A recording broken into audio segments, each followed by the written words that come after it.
Okay, the purpose of this video is going to be to demonstrate how to do absolute values with inequalities. And in this particular case, it's how to do an absolute value where the inequality is greater than or greater than and equal to.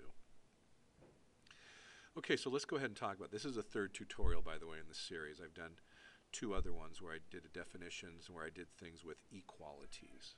Okay, so let's take a look at this.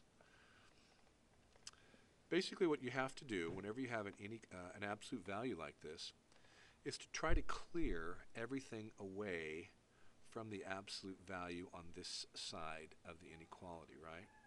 So when I look at this, I see that I'm multiplying my absolute value by 2. So let's divide both sides by 2,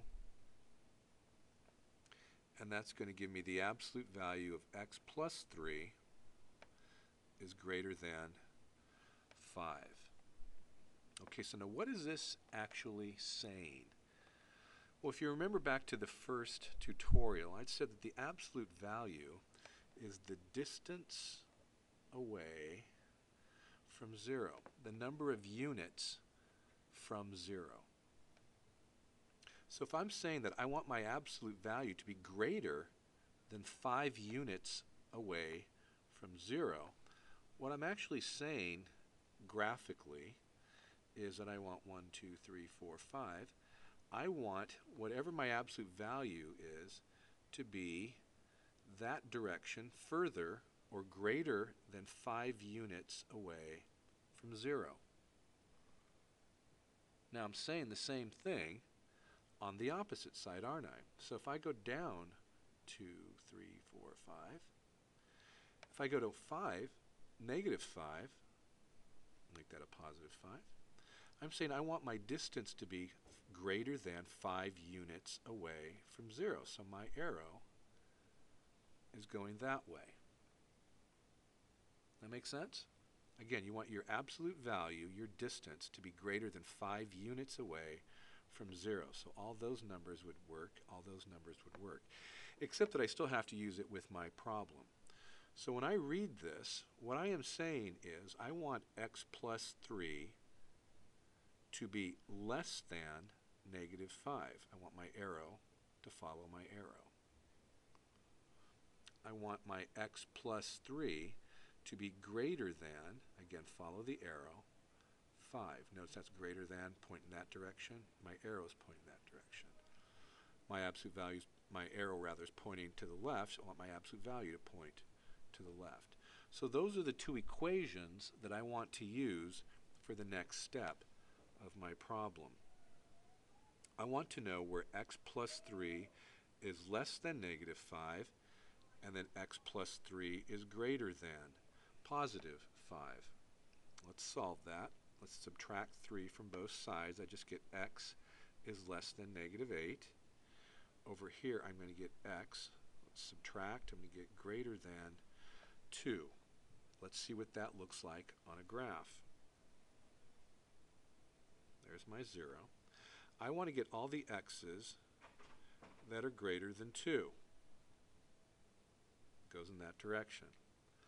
I want all my x's that are less than negative 8. 1, 2, 3, 4, 5, 6, 7, 8. Now if I were to choose a number here and plug it into my equation, it should work. If I were to choose a number inside of here, all right, greater than 2, it should work. If I were to choose a number inside here in this empty area, it wouldn't work in there. All right? By the way, let's go ahead and finish writing our answer out first. If this is my graph, my answer would be negative infinity, because that's where it's going, all the way up to negative 8, but it doesn't include negative 8, so I put a parentheses there. Same thing here. Over here, it doesn't include 2, so I put down the 2. Goes away to the positive infinity, and put parentheses around both of those.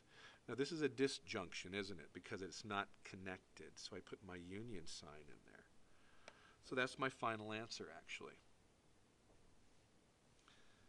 Negative infinity to 8, not including either one, union 2 not including, right, to positive infinity, and there's my answer. Now I'm just going to do one more thing for you. I'm going to check to prove to you that it actually works. Let's choose a number on this side of negative 8. Let's choose negative 9, just for the heck of it. So this is what I've got. I'm replacing, there we go. I'm replacing the x in the original problem with my negative 9. And let's go through this. Negative 9 plus 3 is negative 6. The absolute value of 6, negative 6 rather, is 6. 2 times 6 is 12.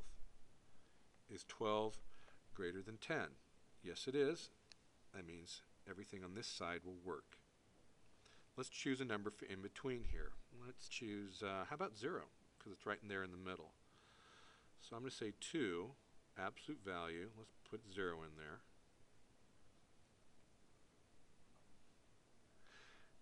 0 plus 3 is 3. The absolute value of 3 is 3. 2 times 3 is 6. 6 is not greater than 10. Really, any number inside this little empty area will not work. Now let's choose a number on the right side of 2. And let's just try 3 since it's right there. So 2, let's replace the x with 3. 3 plus 3 is 6. Absolute value of 6 is 6. 2 times 6 is 12. 12 is greater than 10. It works. Okay? So, remember the steps. Clear everything away from the absolute value. So get rid of that 2, put it over here. Once you've got that, it's a good idea to graph what you have. Remember that your absolute value needs to be more than 5 units away from 0. So I do that there, that there. Then I take my absolute value, the number in the equation inside, say it has to be less than negative 5, follow the arrow, or it has to be greater than 5, follow the arrow. Solve each one of them individually and regraph them on a new number line. And then you have to interpret it using, in this case, interval notation.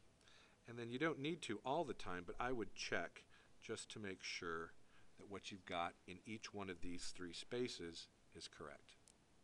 Okay, good luck to you. Play this as many times as you need, or send me a comment if you have a different kind of question. Thanks.